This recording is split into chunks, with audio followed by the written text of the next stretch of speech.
Okay, so I have two stories. My family, we've always dealt with paranormal stuff, and it's always been, I have so many stories, but my two main ones. We've been really intuitive. We've always felt things, seen things. It's just been how our family is. So my first story was, I was a freshman in high school, and my friends and I thought it would be smart to try to summon a spirit. And we didn't have a Ouija board or anything. We just lit a candle, sat around the candle, kind of like a seance, and we tried to talk to whatever the spirit was. I don't remember what we said. I mean, I was 13 at that time, probably.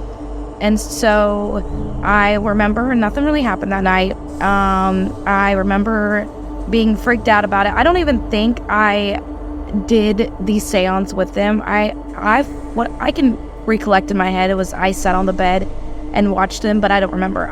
That was so long ago. But I do remember that shortly after that, a couple days, weeks leading after that, our TVs all started turning on by themselves. My stepsister had her own room, and she was hardly ever there. She visited sometimes. And the TV in there would turn on. My TV would turn on. You would always feel like you're being watched, like just scary, beady eyes on your back. I hated being alone in that house. And then my bedroom had its own bathroom. I hated that bathroom. I don't know why. I always got the worst feeling going into that bathroom. So I would use the community. I would go as far as using the community bathroom just to avoid going in that bathroom. That door stayed shut all the time. I never went in there. And so when we were moving out, my mom was cleaning the house, and there was a light bulb that was in the hallway that kept turning off. The light switch was on, but the light bulb kept turning off, and she didn't understand why.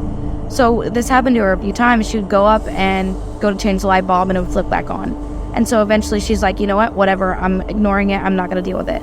But she'd also told me, and she didn't know at this point that we had done the seance with the candle. So she also had told me later on after moving out this story that she felt like she was being watched the whole time, like something dark and evil was watching her. She couldn't have her back turned for too long. When she sat down to take a break, she had to sit up against a wall because she was so scared to turn around. She said it was the scariest feeling ever. And when I told her what we did, she thought that we had brought in a Ouija board. Like, she thought at that point, with how dark that energy was, that we had brought in a Ouija board. We did not, but that's to say whatever we summoned that night was not very happy to be there.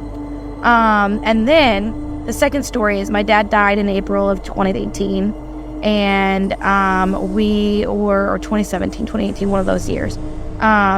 We were getting ready to move out of the house and everything, and my niece was over, and she was recording just a simple video of me. Don't know what we were doing, but in that video you can hear a dark, deep voice, and I've never been able to decipher what it says. It says like, "Why are you doing that?" or something like that. It's so creepy. It is so scary. You can help me figure out what it says. Wait, choking for. We've never been able to figure out what it was. It was really creepy. Wait, choking for. It does not sound like something my dad would say. I did not get the energy of it being my dad. Whoever it was really creepy. And I've always had weird energy in that house too. I've never had anything happen to me per se, but I just always felt like somebody was around watching me. Wait, choking for. Wait, choking for.